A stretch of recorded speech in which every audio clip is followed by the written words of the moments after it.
자, 오늘도 카타르 도하입니다. 자, 오늘은 길바닥에서 나와가지고 여기 이제 카타르 도하의 길바닥입니다. 여기 좀 아침 시간이기도 한데 창피해 죽겠습니다. 자, 이렇게 사람들이 출퇴근하면서 저 카타르 분들이 저를 보면서 쟤 뭐지, 쟤 왜 빨간 옷을 왜 입고 있을까 이렇게 했는데, 특히 카타르 분들이 지금 카타르가 개최국인데 저기 월드컵 저기 조별리그 탈락이 확정돼가지고 그럴 수 있는데, 어쨌든 이제 제가 길바닥에서 오늘 한번 하겠습니다. 여러분들 아침 출근 시간에 약간 차가 지나갈 때 차 소리가 좀 나는 거 좀 이해해 주시기 바랍니다. 좀 차가 또 지나가죠. 예, 살람말라쿰. 예. 자, 이제 우리 중대한 두 번째 경기 가나 경기를 앞두고 있습니다. 우리 시간으로는 이제 월요일 밤 10시죠. 가나와 대한민국이 싸우게 될 텐데, 야, 이 경기 정말 중요합니다. 일단 우리가 우루과이와 잘 싸우긴 했는데 비겼기 때문에 승점 1점이고, 가나도 포르투갈에게 졌습니다. 그래서 1패를 안고 있기 때문에 가나에게나 우리에게나 이번 두 번째 맞대결은 서로가 무조건 잡아야 하는 16강 진출을 위해서는 매우 중대한 경기다, 이렇게 말씀드릴 수 있습니다. 그래서 우리는 이런 가나를 상대로 해서 어떻게 싸워야 하는지, 또 우리가 싸워야 되는 가나, 저는 진짜 좀 조심을 해야 된다, 가나 쉽게 봐서는 안 된다, 이런 생각이 있는데, 가나를 진짜로 조심해야 되는 이유, 이런 걸 몇 가지 좀 분석을 한번 해보겠습니다. 자, 첫 번째는 제가 좀 걱정하는 것 중에 하나는 너무 우리가 가나를 좀 깔고 가는 것이 아닌가, 이런 생각이 좀 듭니다. 너무 뭐 당연히 이기는 거 아니야? 뭐 가나 별거 아닌 거 아니야? 좀 너무 우리가 경계심을 푸는 거 아닌가라고 하는 걱정이 좀 있어요. 여러분들 2014년 브라질 월드컵 때 우리가 알제리를 좀 그렇게 생각했던 게 있었죠. 뭐 알제리 정도는 이겨야 뭐 우리가 조별리그 통과하고 16강 가는 거지. 너무나 이제 알제리를 깔고 갔었는데, 실제로 문을 딱 열었을 때 어떻게 됐죠? 우리가 알제리에게 크게 졌습니다. 결과적으로는 브라질 월드컵에 우리의 이제 스텝이 좀 꼬였던 그런 기억이 있는데, 가나는 생각보다 그렇게 쉬운 상대가 아닙니다. 그리고 가나가 포르투갈에게 난타전을 하면서 3대2, 어쨌든 두 골을 넣습니다. 약간 선수 교체나 수비의 미스 때문에 3대2 세 골 내주긴 했지만 두 골을 또 넣었던 저력이 있는 팀이죠. 이렇기 때문에 우리가 결코 쉽게 볼 수 없다. 그 안드레아 유하고 교체 투입된 그 부카리가 골 넣었죠. 부카리가 골 넣고 나서 호날두 앞에서 이렇게 호우 해가지고 매기는 세레머니 한번 했었는데, 일단 그 가나 입장에서도 이렇게 생각하겠죠. 한번 여러분들 역으로 한번 생각해 보세요. 가나는 이렇게, 야, 우리 한국 무조건 이게 이제 16강. 그러면 그 포르투갈 경기 때보다는 좀 다르게 나올 공산이 높다는 거죠. 그때는 3백 기반으로 해서 5백 쓰면서 역습을 쳤는데, 그때보다는 라인 더 올릴 거고요. 기본적으로 가나 선수들이 임하는 자세가 무조건 이기겠다 나오기 때문에 우리가 너무 첫 경기 포르투갈 경기 때 졌다, 요거만 생각하지 않았으면 좋겠다는 생각이 있고요. 또 가나가 분명히 그 지역 예선을 거쳤던 때는 좀 못했던 건 사실이에요. 평가전 때 잘 못했던 건 사실인데, 막판에 그 이중국적자들, 여러분들 귀화라고 하는 표현은 정확하게 하면 맞는 표현이 아닙니다. 이중국적을 갖고 있는 선수들 중에 가나를 선택한 선수들이 들어오면서 전력이 많이 달라졌다, 요거를 일단 생각해야 될 것 같고요. 자, 두 번째, 이어서 얘기해보자면 가나는요, 확실히 개개인 능력들이 참 뛰어납니다. 제가 포르투갈과 가나 경기를 현장 가서 중계를 했었는데, 그리고 우리 그 보니까 가나 훈련장을 갔었거든요. 와, 선수들이 볼 잡았을 때 정말 이 솔로 플레이들은 정말 좋은 선수들이 많이 있다. 지금 보면 아약스에서 2선 공격 다 볼 수 있는 쿠두스는요, 때에 따라서는 펄스 나인 가짜 9번도 쓸 수 있는 주력도 좋지만 굉장히 감각이 좋은 선수입니다. 이번에 포르투갈 경기 때도 막 포르투갈 수비수들이 막 당황했던 쿠두스 때문에 이런 선수가 있죠. 그다음에 뭐 아스날의 미드필더 토마스 파티는 아스날을 지금 프리미어리그 선두로 끌어올리는 데 있어서 아주 중요한 역할을 또 해주는 선수고, 그다음에 스페인하고 이중국적자였는데 이번에 가나 대표팀을 선택한 정말 발빠른 선수, 이 선수가 순간 시속이 36km까지 나옵니다. 우리나라 학교 앞에서는 달리면 안 되는 선수예요. 그 정도 속도를 갖고 있는 이나키 윌리엄스가 있습니다. 그리고 레스터에서 과거에 동화 같은 우승을 찾을 때 멤버인 수비수 아마티도 있고요. 첼시 유스죠. 근데 지금은 이제 브라이튼에 뛰고 있는데 폭발적인 스피드를 갖고 있는 오른쪽 풀백 램프티가 포르투갈 경기 때는 교체로 뛰었거든요. 근데 만약에 램프티가 근데 교체로 뛴 건 왜 그랬냐면, 다른 선수의 그 오른쪽을 볼 때는 좀 수비적인 선수예요. 그러니까 램프티가 그런데 공격이 필요할 때는 교체로 나가지고 공격을 끌어왔거든요. 우리 경기 때는 제가 봐서 램프티가 나올 공산이 높아요. 왜? 가나가 우리를 무조건 이겨야 되기 때문에 공격적인 측면인 램프티가 나올 공산이 있다. 근데 지금 램프티가 브라이튼에서 약간 교체로 뛰는 건 맞습니다.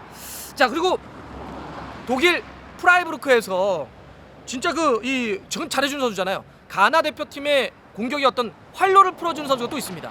코피체레.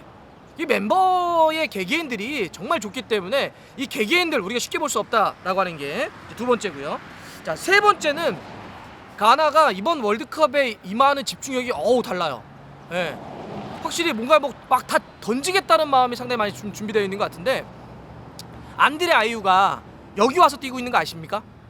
예전에 이제 프리미어리그 뛰었는데 여기 와서 지금 가나의 정우영 선수와 같은 팀인 알사드에 뛰고 있는데, 제가 여기 팬들에게 들었더니 알사드에서 욕을 그렇게 먹었대요. 살이 쪄가지고 막 자기 관리 못한다, 막 그래가지고 막 뒤뚱뒤뚱 거렸다는 거예요. 근데 이번에 보세요. 와, 몸을 그냥 쫙 빼가지고 포르투갈 경기 때도 진짜 날렵하잖아. 예. 그래서 안드레 아이유를 포함을 해서 막 그때 골 들어가니까 막 안드레 아이유 막 집어던지고 물병. 이번 월드컵을 임하는 어떤 각오가 상당하다. 예. 저희도 이번 달순에도 월드컵 임하는 각오가 상당하죠. 길거리에 나가지고 지금 창피함을 무릅쓰고 이제 하고 있습니다. 자, 네 번째는 구체적으로 경기로 들어가 보면 가나가 우리가 되게 조심해야 될 부분이, 플레이적으로 놓고 보면 가나의 가장 큰 무기는 뭐냐면 미드필더에 있습니다. 이 토마스 파티가 딱 중심이 되고요. 그다음에 이제 그 사메드가, 예, 안녕하세요. 예.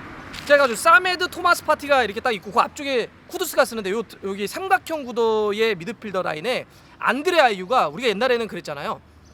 공격을 막 했던 선수인데 이제는 약간 나이가 들면서 오히려 미드필더로 내려와서 미드필더에서 함께 싸워줘요. 안드레 아이유, 그다음에 쿠두스, 사메드, 그다음에 토마스 파티, 이런 식으로 미드필더에서 상당히 두껍게 싸워주기 때문에 어떻게 플레이하느냐, 거기서 볼을 딱 끊어내요. 끊어내면 앞쪽에 있는 굉장히 발빠른 이나키 윌리엄스에게 줍니다. 그러면 이나키 윌리엄스가 솔로 플레이를 통해서 또 쿠두스가 따라가면서 거기서 볼이 들어가는 장면들이 상당히 많이 있어요. 자, 그러면 우리가 진짜 어떤 걸 조심해야 될까요? 우리는 빌드업을 하잖아요. 후방 빌드업, 수비와 미드필더 라인에서 볼을 주고받아서 나오는데 여기서 끊기면 굉장히 어렵습니다. 이렇게 끊겨가지고 포르투갈도 고생을 했던 거거든요. 우리는 끊임없이 빌드업을 할 텐데 가나는 그 미들이 상당히 좋단 말이에요. 그러면 거기서 끊으면, 여러분들 그 미드필더를 끊어서 빠르게 역습하는 걸 우리가 축구 용어로는 숏 카운터를 친다고 하죠. 짧게 카운터를 친다는 얘기인데, 끊으면, 앞쪽에서 끊게 되면 슈팅으로 가져갈 수 있는 게 단시간에 갈 수가 있죠. 그래서 이제 숏 카운터라고 하는데, 이거에 상당히 능한 팀이 가나입니다. 그러니까 특히나 우리가, 자, 수비 라인, 그리고 미드필더 쪽에 황인범, 정우영 선수가 있을 거고, 김영건, 김민재 이렇게 쓸 텐데, 여기서 볼이 나갈 때 끊어지는 건 치명적일 수 있다. 이걸 상당히 조심해야 됩니다. 물론 저는 기본적인 상성은 괜찮을 거라고 봐요. 가나가 조금은 역습을 위한 거로 라인을 아주 올리진 않았었는데 내리고, 우리는 빌드업을 위해서 올리기 때문에 전체적인 경기는 우리가 좀 주도하면서 갈 수는 있겠다는 생각이 드는데, 단 하나 변수, 이것도 조심해야 되는데, 가나가 그동안 했던 것처럼 할까? 우리를 상대로도? 특히나 1패를 안 했기 때문에 승점 3점 경기를 무조건 해야 되는 가나 입장에서도 똑같이 엉덩이를 빼고 할까? 아닐 수도 있다는 거죠. 라인을 올려서 역으로 갈 수 있습니다. 우리가 2014년 브라질 때 알제리에 당한 것도 평가전과 알제리가 완전 멤버도 그렇고 전술을 다르게 나오면서 우리가 당했던 거죠. 그러니까 이것도 대비해야 돼요. 지금은 그래, 좀 엉덩이 빼고 역습을 하는 팀이지 숏 카운터를 치지, 안 그럴 수도 있습니다. 굉장히 전방 압박을 할 수 있기 때문에 이거에 대한 대비도 좀 철저히 했으면 좋겠다, 이런 생각이 좀 들고요. 자, 마지막으로는 우리가 공략해야 될 포인트도 한번 좀 볼게요. 여기가 수비수가 대체적으로 좀 느려요. 네. 그러니까 3백을 쓰건 뭐 이번에 4백으로 전환하건 간에, 지금 보면 아마티가 있는데, 아마티 힘 굉장히 좋은 선수입니다. 근데 아마티도 기술력이 좀 떨어져요. 그러니까 약간 세기가 떨어진다는 거예요. 그리고 살리수는 이번에 사우스햄튼에서 온 선수잖아. 원래 이 선수 가나태생인데 대표팀에 안 왔다가 이번에 이제 불렀어요. 또 월드컵 왔으니까 와봐. 그래가지고 이제 살리수가 왔는데, 우와, 진짜 몸은 엄청 좋습니다. 그리고 막 파워가 어마어마하게 좋은데, 근데 이 선수가 느려요. 좀 군뱅이 스타일입니다. 그래서 이번에 호날두에게도 태클 걸어가지고 PK 준 게 이 선수예요.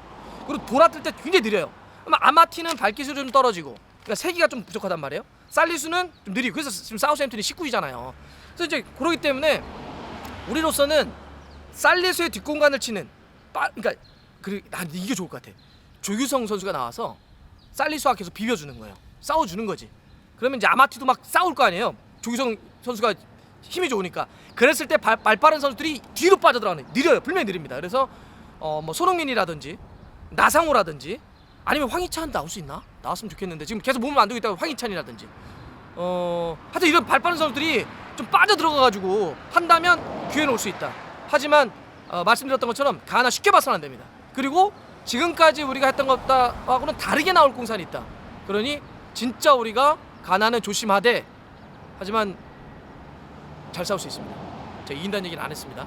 잘 싸울 수 있습니다. 예. 그리고 저 차들 계속 다니는데 이제 그만하겠습니다. 여기는 카타르 도하 길바닥이었습니다.